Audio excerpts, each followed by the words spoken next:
Hello, everyone. First of all, today is Sunday, which means I had a chance to talk to my parents. They are alive, although there was an attack in progress while we were talking. And so basically, my dad had to switch away from Facebook Messenger, which we used to communicate, and they could talk to me, but we couldn't see each other because he was following the app that tracks the current direction of the air raids. So that's going on. There are some advances of Russian forces in my native Zaporizhia region. There's some in the neighboring Donetsk region. And we also have multiple sources now confirming that Russia indeed has broken the 1 million casualty barrier. So just a reminder, casualties means not just people killed, it's people killed and wounded. Just a reminder, because I know a lot of people will say, well, Russia is a big country, they have a lot of people, does it really matter? Well, first of all, aren't there a lot of people supporting Putin who are also pro-lifers, who say one is too many in any situation when somebody has to die? So, first of all, for comparison, 1 million is 0.7% of Russia's total population. And that is a significant number, all the more significant since Russia's annual population change has been negative. Russia has been using 0.3% of its population annually. So this is not helping. At this time, Putin is actually trying as hard as possible to coerce, convince, or intimidate his population into having more children. And of course, that burden primarily rests on women.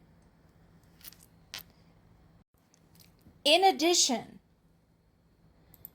if you want to get a perspective on it, consider any conflict that the United States has ever been in, any conflict through its history, and consider current U.S. population. So currently we have just over 340 million people in the U.S. So, had U.S. been involved in a conflict where they lost the same percentage, they would have been at 2.4 million at this point, roughly, after 3.5 years. For comparison, in all of World War II, the United States suffered a total of 407,000 military deaths and 671,000 wounded. So in all of World War II, the U.S. suffered about as many casualties total as Russia had suffered in 3.5 years while trying to invade Ukraine. So that gives you the idea about the numbers. Does it affect their economy? Sure. Does it affect their morale? Sure. Do they care? Not that we can notice at this time. There are some scary and weird stories about families pressuring their men to keep signing up if they come back from Ukraine alive. Keep signing up, keep signing the contracts to get more money. Because right now, with the entire Russian economy stalling elsewhere, going and fighting is basically the most reliable way to get money for your family. They have commercials running based on that. You know, they have posters, they have announcements, and so on. So, again, why am I telling you this? I'm telling you this to emphasize that it is not your usual run-of-the-mill opponent in a conflict. Because in any other country, if this was happening, if they lost 0.7% of their population to a war,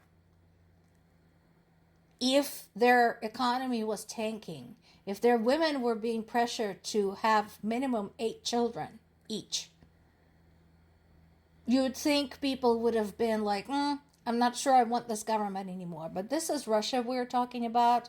And again, Russian people out there regularly blaming everything on Ukrainians. Sometimes they blame everything on Americans. It depends on whom you ask. And they're basically saying, we will eat shit for Putin. From the area of tell me who your friends are, Russia did condemn very strongly the recent U.S. strike against Iran. Russia and Iran have been in bed together for quite some time. And when it comes to concerns about Iran's nuclear enrichment programs, there is a strong possibility that they have been receiving some help from Russia. In addition, Iran has been supplying Russia with the Shahed drones that have been used extensively to murder Ukrainian civilians. As part of the Israeli operation in Iran, the person who was in charge of the Shahed drone supply chain has been killed. But at this time, Russia is clearly not happy about this, and I'm not sure how that is going to reflect on this administration's relationship with Russia. This is unexpected. Apparently, Ukraine still holds some ground inside Russia's Kursk region. Just a reminder, Ukrainians have been there since August of last year. And apparently, even though they've given up most of the area they were occupying initially, Russians haven't been able to dislodge them. They called North Koreans to help out, and that didn't work either. Primarily, Ukrainian troops in the Kursk region are working hard to destroy as many military targets as possible.